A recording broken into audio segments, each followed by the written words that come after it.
السلام عليكم ورحمة الله وبركاته.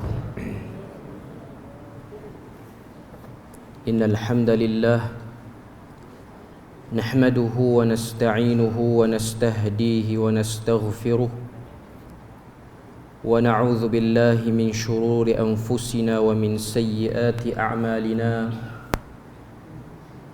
من يهده الله فلا مضل له ومن يضلله فلا هادي له. أشهد أن لا إله إلا الله وحده لا شريك له وأشهد أن محمدا عبده ورسوله. يا أيها الذين آمنوا اتقوا الله وقولوا قولا سديدا يصلح لكم أعمالكم ويغفر لكم ذنوبكم ومن يطع الله ورسوله فقد فاز فوزا عظيما. الحمد لله الذي بنعمته تتم الصالحات. ربنا آتنا من لدنك رحمة وهيئ لنا من أمرنا رشدا. اللهم آت نفسي تقواها وزكيها وأنت خير من زكاها أنت وليها ومولاها. Alhamdulillah, syukur pada Allah Azza wa Jal kerana dengan rahmat dan juga limpah kurnia yang Allah Ta'ala berikan, dapat kita bersama pada malam ni untuk kita sambung lagi daripada manhaj akidah Ahlus Sunnah wal Jamaah. Dan kita masih lagi berada pada perbahasan berkenaan dengan kufur. Penulis Hafizahullah Ta'ala pada bab yang ke-10 ni membahaskan satu isu besar. Isu ni ialah isu yang berlaku pada zaman Nabi sallallahu alaihi wasallam sendiri dan juga rasul-rasul yang terdahulu, iaitu menentang kekufuran. Sebab tu kalau kita tengok, Allah Azza wa Jal menyebut tentang banyak ciri-ciri orang-orang yang kufur, ataupun istilah kita sebut orang kafir. Dan kufur ataupun kekafiran ini dia ada bahagian-bahagian dia. Kekufuran lawan dia ialah keimanan. Iman maksudnya percaya, kufur maksudnya menidakkan. Dari segi bahasa Arab, perkataan kafara merujuk kepada menanam. Sebab tu dalam Al-Quran Allah Ta'ala sebut a'jabal kuffara nabatahu, merasa hebat petani-petani terhadap tanamannya. Maknanya perkataan kufar itu merujuk kepada golongan yang bertani, bercucuk tanam. Sebab perbuatan satu orang yang bercucuk tanam ni ialah dia timbuskan tanah atas benih tu. Biji benih tu dia timbus tanah. Okey. Jadi perbuatan orang kafir ni dia timbus sesuatu. Dalam bab syariat ni dia timbuskan kepercayaan dia kepada Allah Azza wa Jalla. Dia tak nak percaya, dia ingkar. Sebab tu orang kafir, perkataan kafir tu mari daripada perbuatan menidakkan, tak nak, ataupun timbus, datanglah apa saja benda pun dia timbus kebenaran-kebenaran itu. Okay. Jadi kita dah sebut tentang makna iman dan juga makna kufur. Malam ni kita nak tengok bahagian-bahagian kufur. Penulis Hafizahullah Ta'ala dia letak pada perbahasan yang kedua untuk kufur ni beberapa bahagian kufur. Umum kita tahu kufur ada dua jenis, iaitu kufur akbar dan juga kufur asghar.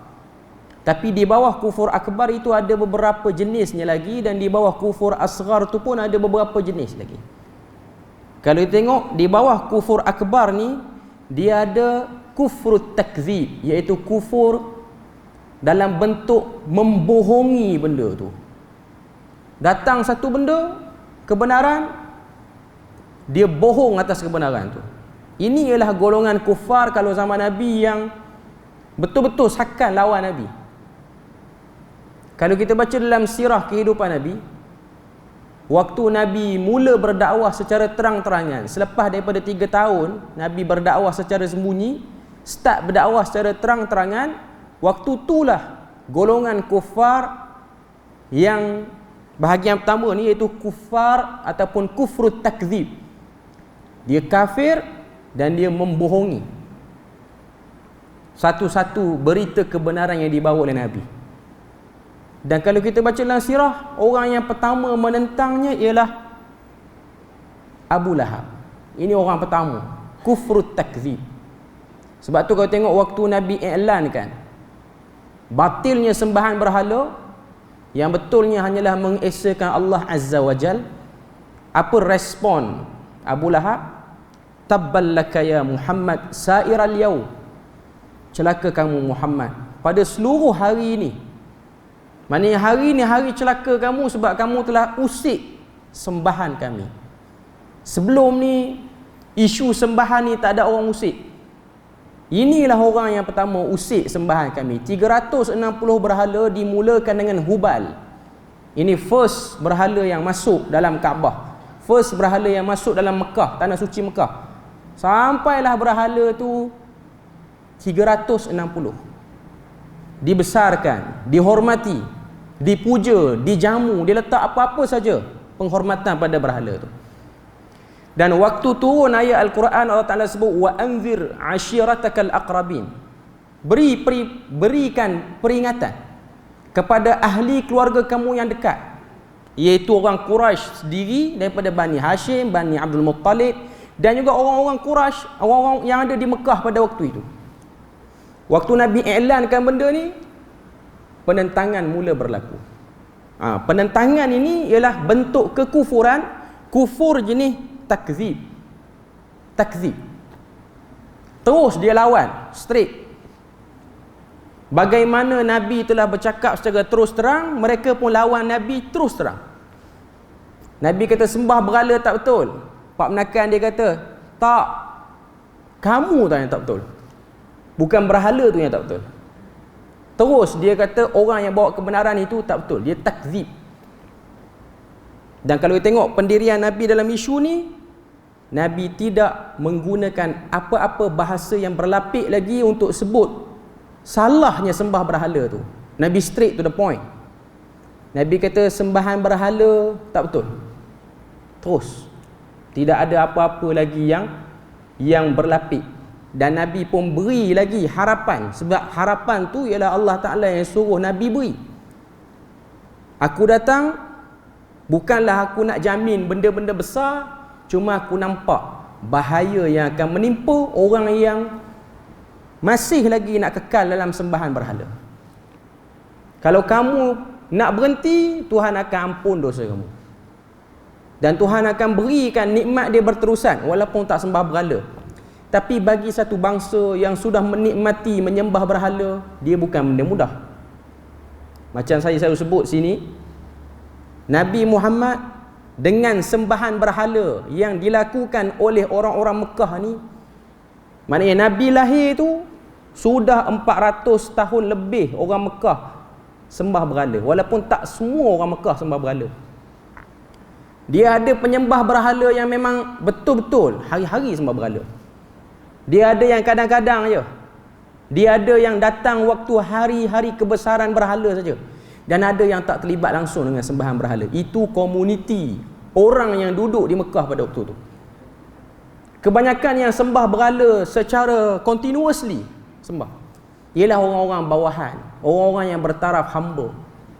Sebab dia orang nak healing, nak rawat diri dia orang waktu kena tekan dengan tuan-tuan dia orang yang zalim, mengadu pada berhala sebab tak tahu agama lain. Tu je yang tahu. Itu yang dilakukan. Golongan yang sembah berhala kadang-kadang hari kebesaran je datang. Ini golongan tuan-tuan ataupun golongan yang memiliki hamba-hamba ni. Sebab dia orang senang, dia orang akan datang ada musim dia. Musim bila? Musim ada hajat. Ada hajat tu hajat apa? Nak berniaga, nak berkahwin, nak buat apa-apa saja benda. Sebab tu Allah Ta'ala sebut dalam surah Quraisy, li'ila fi Quraisy ila fihim rihlatash syita'i was-saif. Satu keselamatan, kesejahteraan kepada bangsa Quraisy boleh berdagang pada waktu musim sejuk dan juga pada waktu musim panas. Itu ayat tu cerita. Maknanya orang Quraisy yang kaya, dia sembah juga berhala, tapi dia bukan hari-hari. Dia tak jadikan sembahan tu compulsory, dia tak jadikan pergi hari-hari. Macam kita solat 5 waktu hari-hari selagi nyawa di kandung badan. Dia orang pergi bila mana ada keuntungan, ada apa-apa benda penting, baru dia orang pergi. Okey. Jadi itu antara kebiasaan yang dilakukan oleh Quraisy. Tak apa. Okay. Tengok sini. Okay. Yang tu biar, itu bukan Quraisy. Okay. Cuma nak katanya, itu ialah kebiasaan Quraisy. Okay. Sebab apa? Waktu nak berniaga baru pergi. Dan yang golongan sembah jarang-jarang ni pun dapat hasil pada sembah berhala. Bawa berhala sekali dalam perjalanan musafir, tarik 60 ekor unta, 1 ekor unta ada berhala ataupun 2 ekor unta ada berhala, balik dapat 100 ekor unta, 160, 180, 200 ekor unta. Untung berniaga sebab lepas berdoa pada berhala.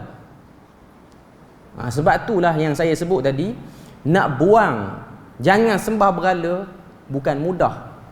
Sebab sudah merasai berhasilnya. Sebut satu hajat depan berhala, dapat. Kalau sakit pun, pergi berdoa depan berhala, sembuh sakit dia. Macam mana bangsa itu ingin dibuang pada sembahan berhala dengan mudah? Kalau dia orang pernah tengok sembah berhala tu, dia minta, dia dapat. Begitu juga dalam masyarakat kita pun, pada bab yang ke-9 sebelum ni pun kita ada bahas bagaimana teruknya perbuatan syirik ataupun terlibat dengan sihir itu. Salah satu daripada perbuatan syirik ialah terlibat dengan sihir. Tapi kenapa orang yang terlibat dengan sihir, dia tak boleh tinggalkan perbuatan sihir itu? Kerana merasai berhasilnya perbuatan itu. Contoh sebahagian masyarakat kita suka pergi jumpa bomoh. Sebab apa pergi jumpa? Sebab jadi. Poin dia ialah menjadi, berhasil, mujarab. Ampuh pergi jumpa sekali pun. Walaupun dia tahu, dia dengar ada orang beritahu jumpa bomoh ni tak elok.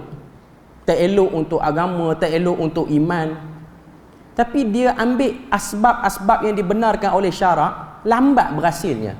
Pergi jumpa doktor perubatan, ada birokrasi yang kena dihadapi, kadang-kadang tak jalan.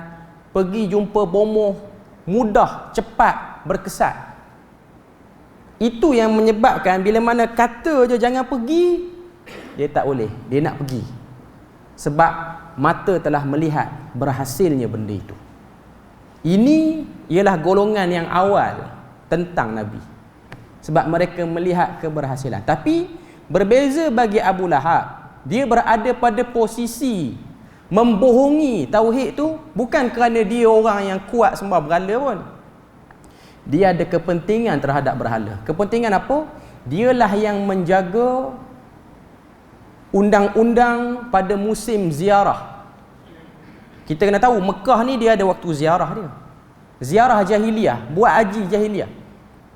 Antara pengisian dalam ziarah jahiliah tu ialah mempersembahkan berhala. Makanan ke, bayar sesuatu ke pada berhala.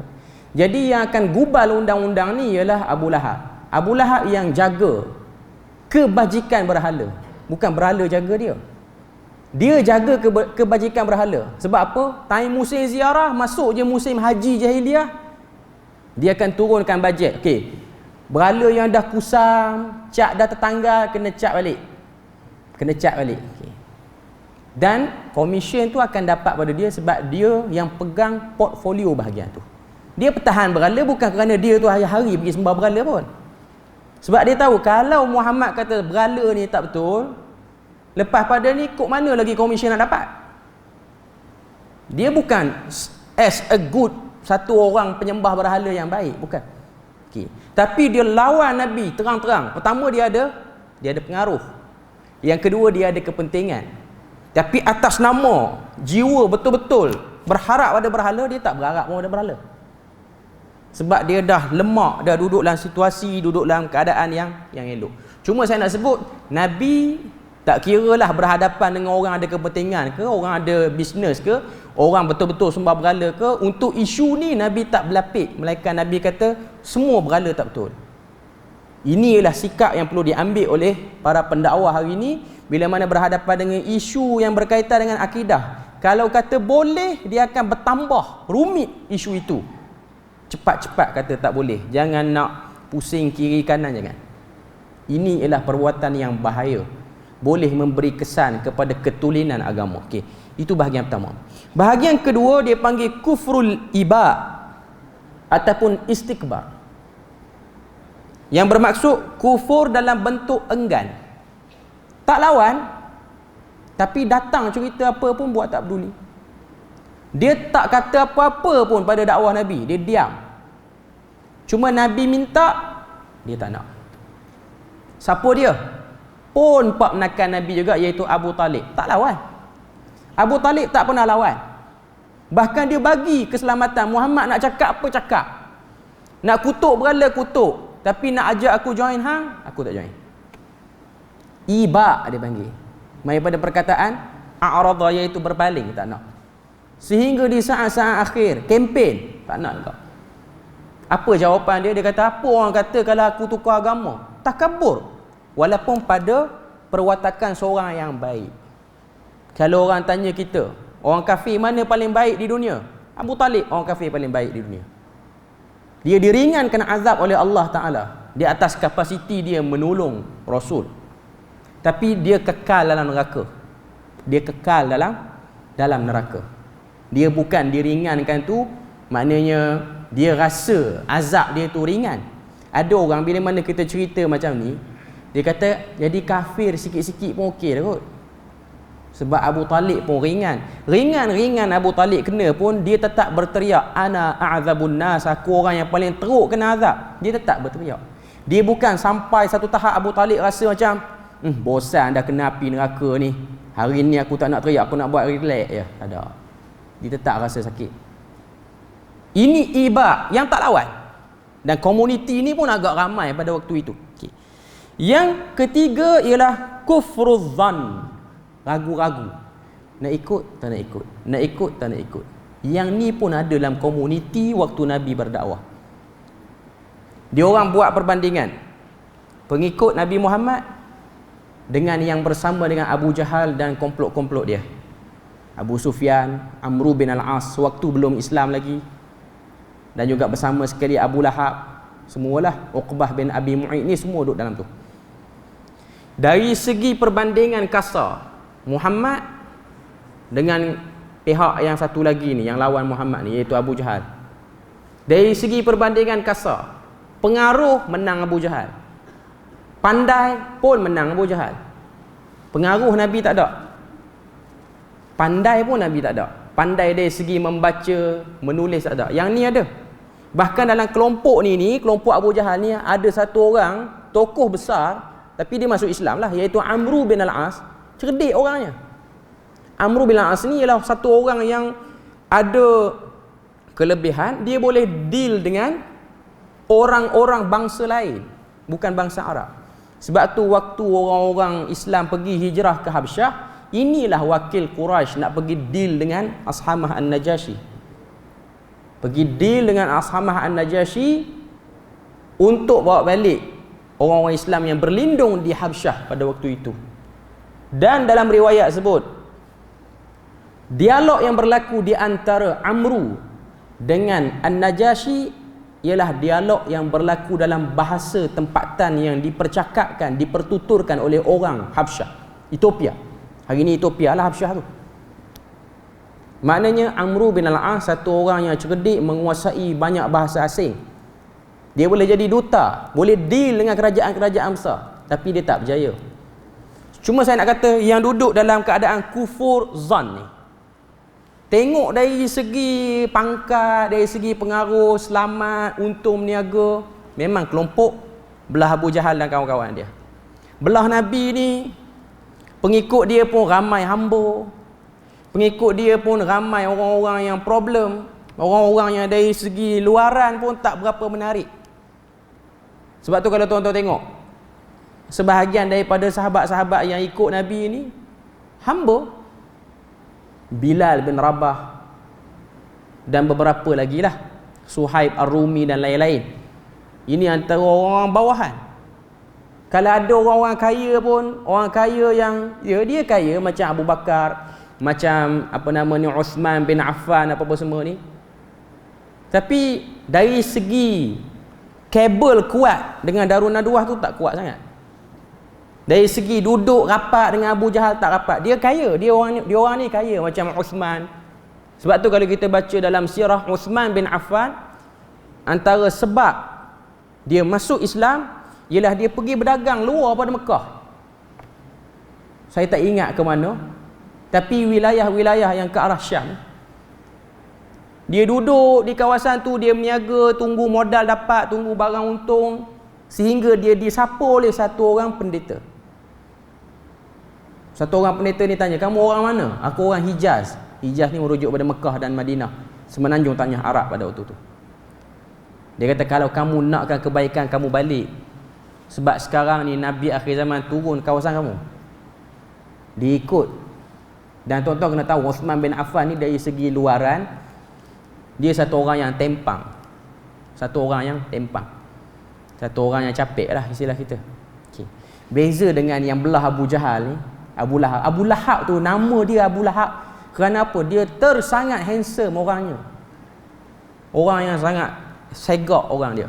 Okay. Jadi kalau kita letak penilaian zaman sekarang untuk duduk di zaman Nabi dan zaman Abu Jahal, pasti orang zaman sekarang, hatta kita ni orang Malaysia ni pun, kalau kata Nabi tak keluar lagi, kita ni masih duduk menunggu Nabi akhir zaman, kita nak ikut geng mana?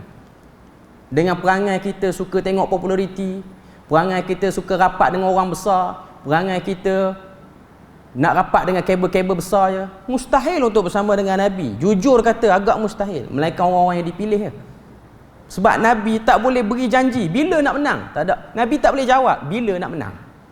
Sahabat yang baru masuk Islam ni, Bilal, apa-apa semua ni, Khabbab bin Al-Arat, ni antara-antara yang masuk Islam yang dah kena terajang, dah kena seksa ni, mari jumpa Nabi bila nak menang solat. Tak ada jawapan menang bila. Pilihan raya pun tak ada zaman tu. Tak tahu nak bertanding bila. Jadi benda tu susah. Tapi itulah nilaian yang diberi, keimanan yang diberi. Saya nak sebut apa dia? Kalau cakap bab ni kita kena bersyukur pada Allah Ta'ala. Allah Ta'ala pilih kita umat akhir zaman. Bukan Allah Ta'ala pilih kita hidup zaman Nabi belum popular lagi. Kalau kita hidup zaman tu, tak tahu lah. Kalau kita ni memang dipilih sebagai manusia yang hidup sezaman dengan Nabi, kita boleh agak dengan perangai kita sekarang. Kalau kita duduk zaman Nabi, kita boleh agak kita geng mana. Kita boleh agak lah. Tapi Nabi tak hidup zaman sekarang dan kita pun jadi umat akhir zaman. Jadi kita lahir-lahir ni pun kita kenal Nabi sebagai orang yang dah besar. Orang yang disebut sebagai Rasulullah. Bukan zaman dia baru nak kata dia Rasulullah. Family kita pun lahir pada keluarga yang dah Islam, membesarkan Nabi. Jadi kita tidak ada masalah bertentang dengan Nabi banyak sangat. Okay.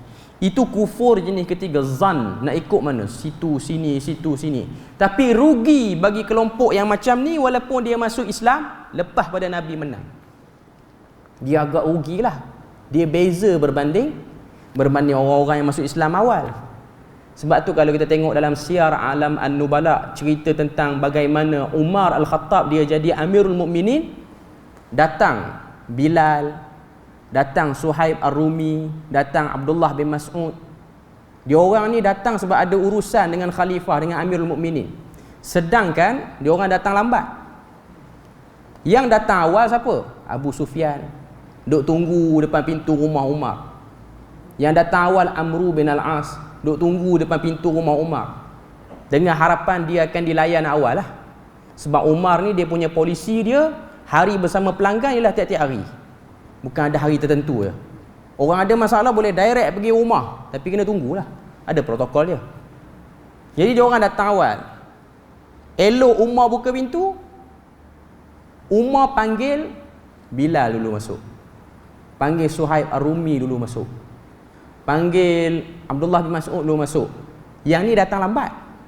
Taklah lambat sangat. Maknanya Dia orang tengah berjalan, Umar pun nampak panggil. Umar nampak je 3-4 orang yang kaya-kaya dulu duduk tunggu dah kat tepi tu. Tapi Umar dahulu kan. Sebab tu kata-kata Amr bin al-As, bila mana Abu Sufyan dia macam nak marah sikit. Abu Sufyan kata, apa Umar ni layan orang yang datang lambat. Kita datang awal duduk tenggek tepi rumah dia, dia tak peduli pun.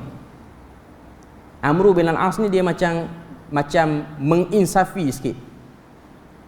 Amr bin al-As kata, kalau depan pintu rumah Umar pun kita rasa tak puas hati sebab kena layan lambat, apatah lagi di hadapan Allah Ta'ala di padang mahsyar, sebab kita ni lawan Nabi sakan juga dulu. Kemudian baru nak ikut dia. Kalau kita kena sekarang lagi elok daripada kita kena depan Tuhan nanti. Lagi sakit hati menunggu bila nak selesai urusan aku. Nak katanya itu beza. Kekufuran melambatkan datangnya kelebihan.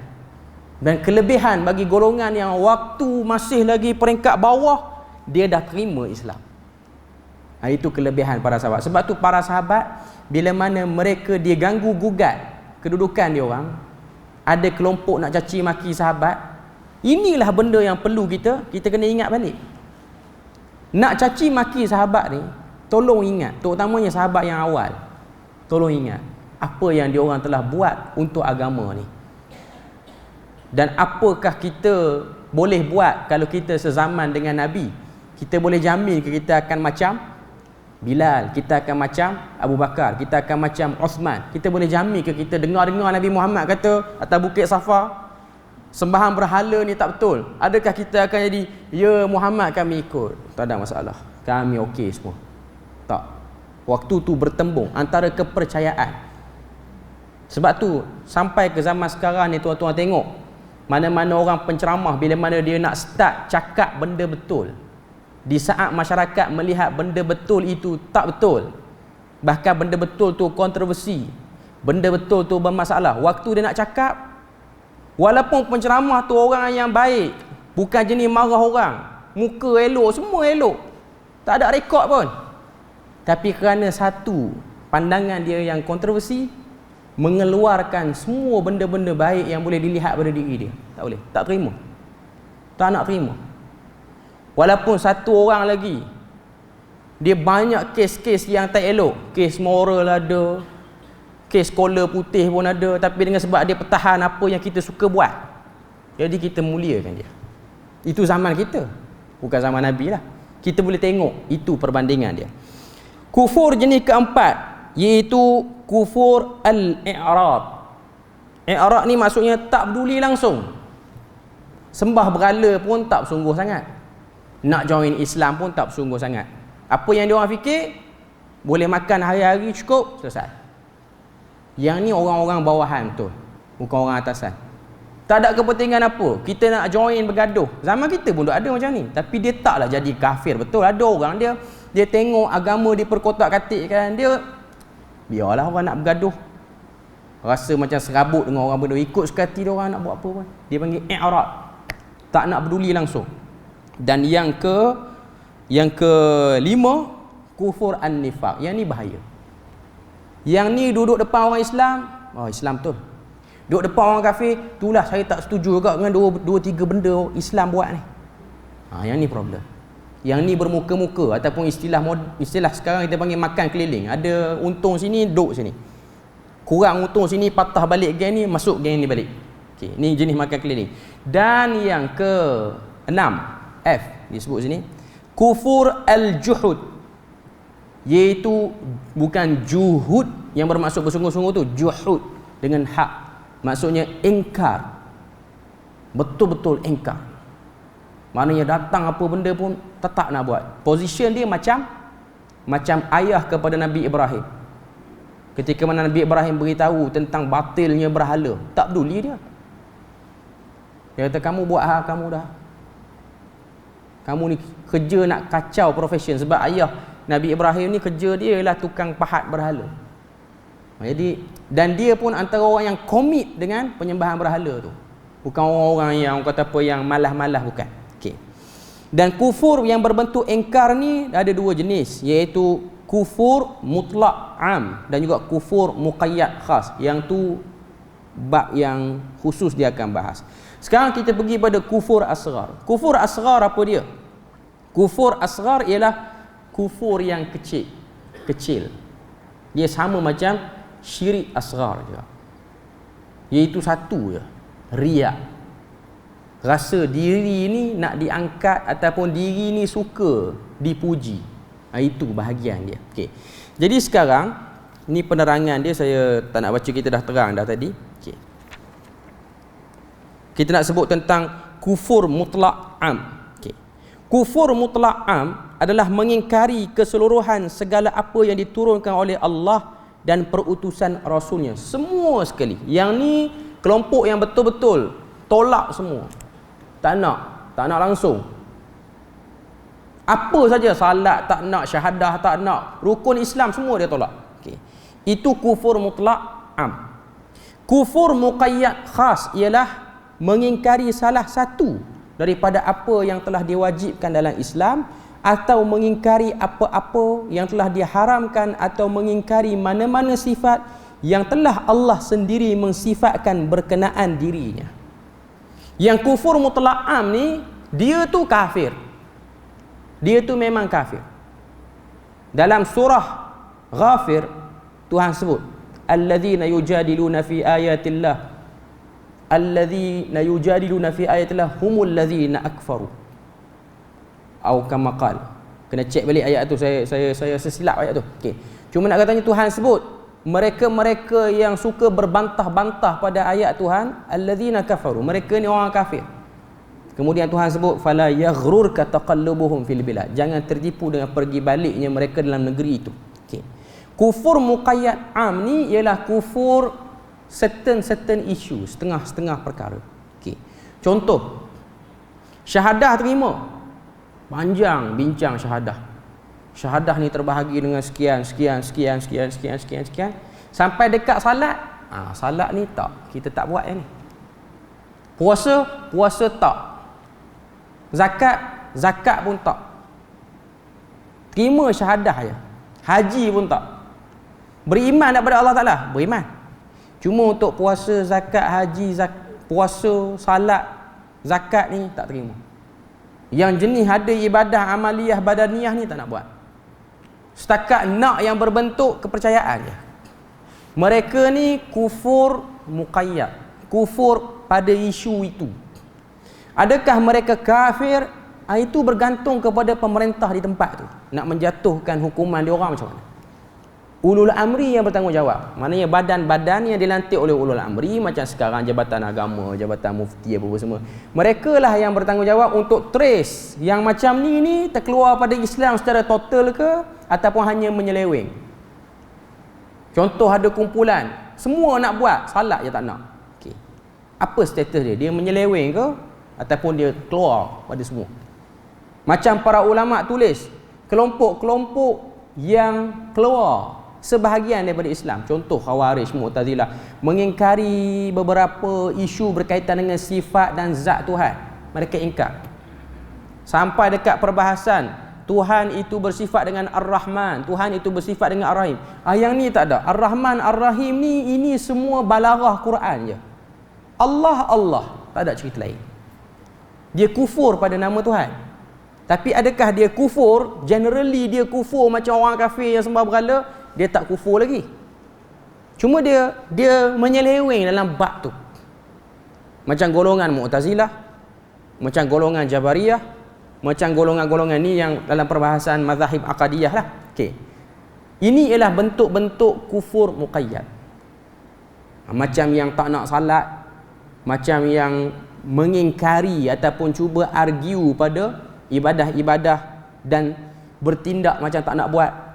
Kan di Malaysia ni macam itulah. Dia punya ciri-ciri dia. Kelompok-kelompok yang menyeleweng ni. Saya tak kata tak boleh salat. Cuma salat ni tak semudah yang kita faham. Cakap macam tu, cakap berpusing, berputar tu, dia nak pergi pada tak nak salat sebenarnya. Dia nak pergi situ lah. Dia tak nak pun salat. Okay. Tapi dia cuba rumitkan. Dia cuba nak tarik kita supaya kita bersetuju dengan argumen dia. Salat ni bukan semudah ambil wudu, lepas tu pergi masjid salat. Tergantung. Salat ni ada beberapa. Lepas tu dia bahas pula dekat, sebenarnya nak takbiratul ihram tu pun ada 7 makam kena selesai. Yang ni dalam kelompok apa tuan-tuan? Yang ni dalam kelompok batiniyah. Yang ni dalam kelompok apa nama ni? Kalau di Malaysia ni Hakikat Insan.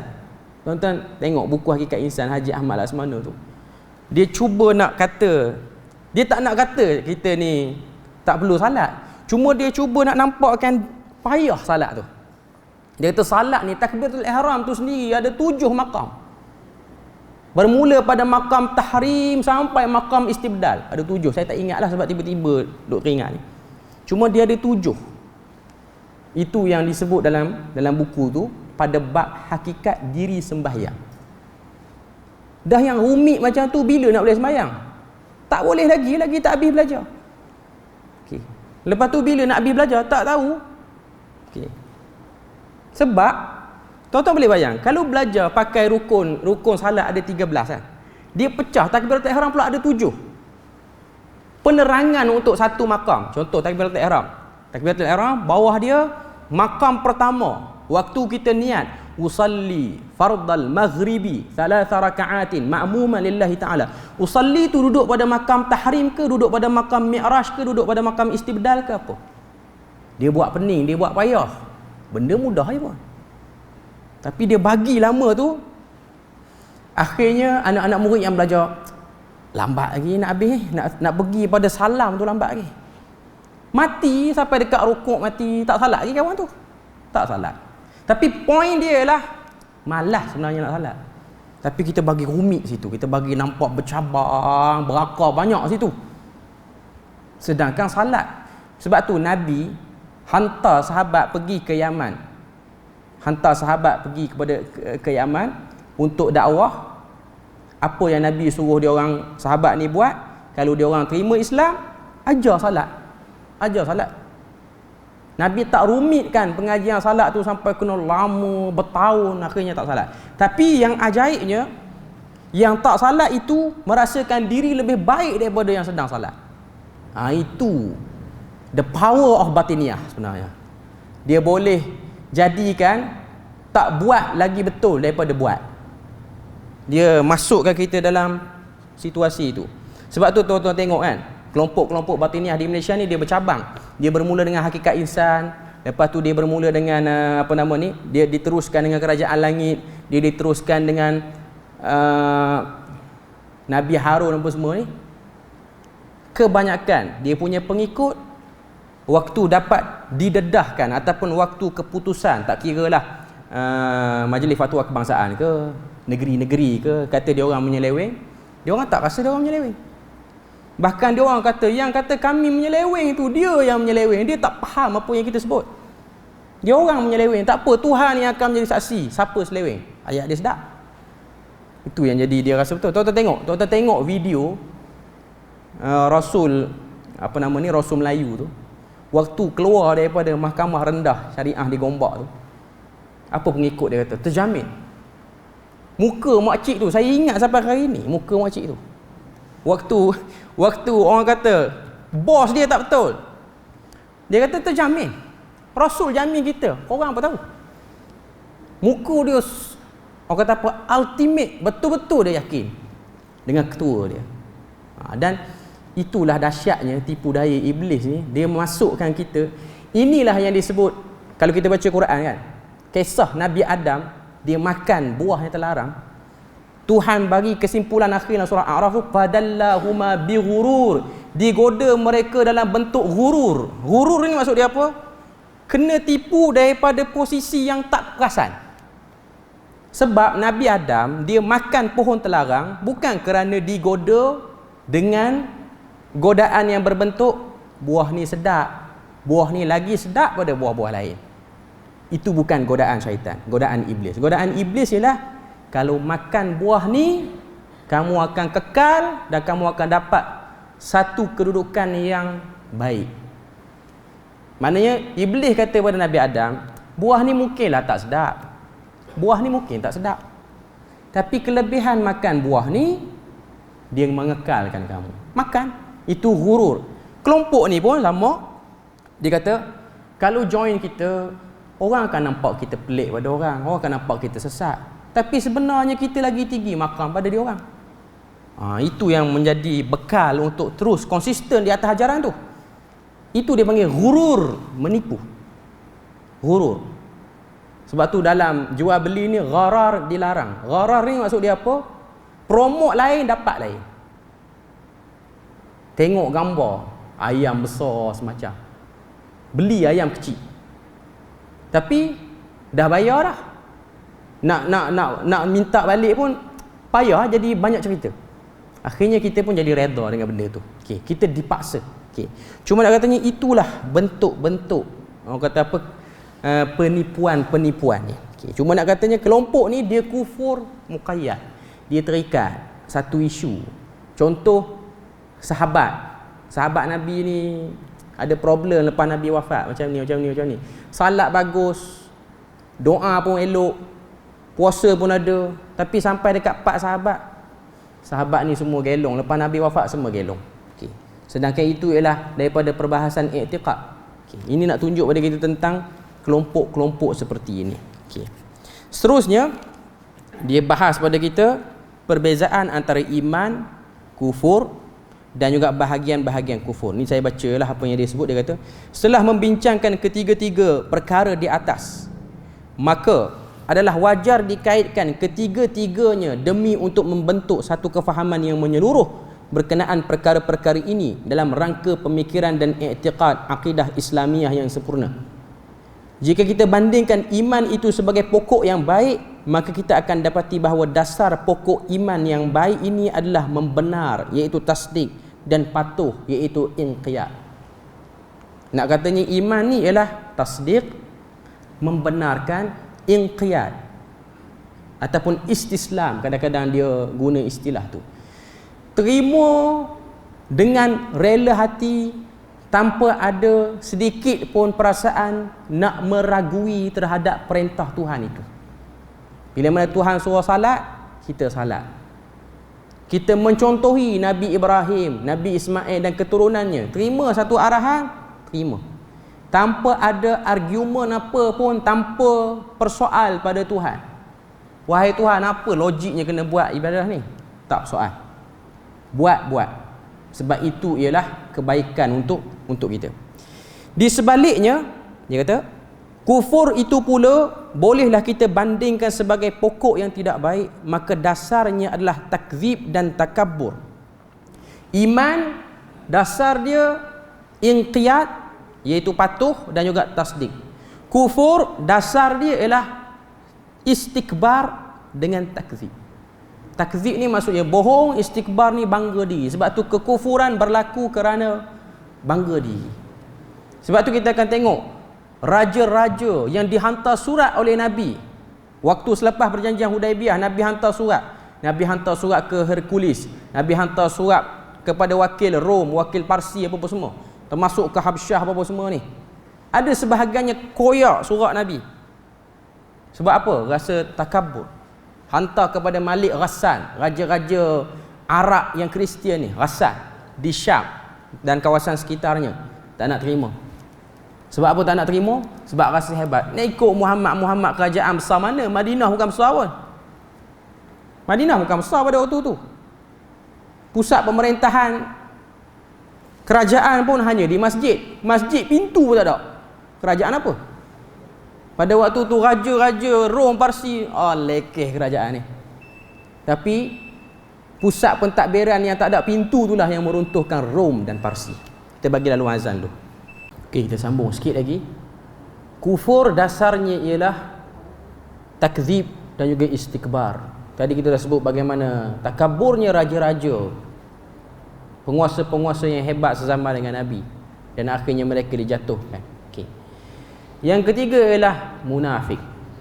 Okey. Dalam takzib, membohongkan tu, orang kafir dia membohongi kebenaran secara nyata. Jelas. Dia tak nak komit apa pun tak ada tauhid ni. Tapi yang paling bahaya ialah munafik. Munafik dia komit dengan amal kebaikan, tapi dia membohong dalam bentuk batin. Macam kita sebut tadi lah, makan keliling. Ada keuntungan dia pergi, tak ada keuntungan dia lari. Dia melihat kelompok mana yang kuat. Okay. Jadi iman lawan dia kufur, kufur lawan dia iman. Cuma untuk kufur ni, kufur nyata dengan kufur yang tak nyata. Kufur zahir ataupun kufur batin. Kufur batin ialah munafik. Dan yang kufur batin ni, kita ni yang dah Islam ni masih lagi berkelayakan untuk kena. Sebab tu kena tahu isu ni.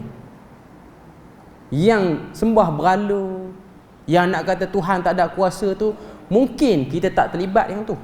Okay. Yang kita boleh terlibat ni ialah menjadi munafik bila mana diuji dengan satu-satu keadaan, satu-satu situasi, berhadapan dengan kepentingan sesuatu, mungkin kita boleh tergadai kerana isu itu. Okay. Nanti kita akan tengok bahagian-bahagian munafik. Munafik ni dia ada bahagian-bahagian dia juga. Munafik besar, munafik kecil apa semualah. Itu pada kali yang akan datang. Kita berpada situ je untuk malam ni. Moga Allah Ta'ala beri rahmat dan berkat. Subhanakallahumma wa bihamdik. Asyhadu an la ilaha illa anta wa astaghfiruka wa atubu ilaik. Wassalamualaikum warahmatullahi wabarakatuh.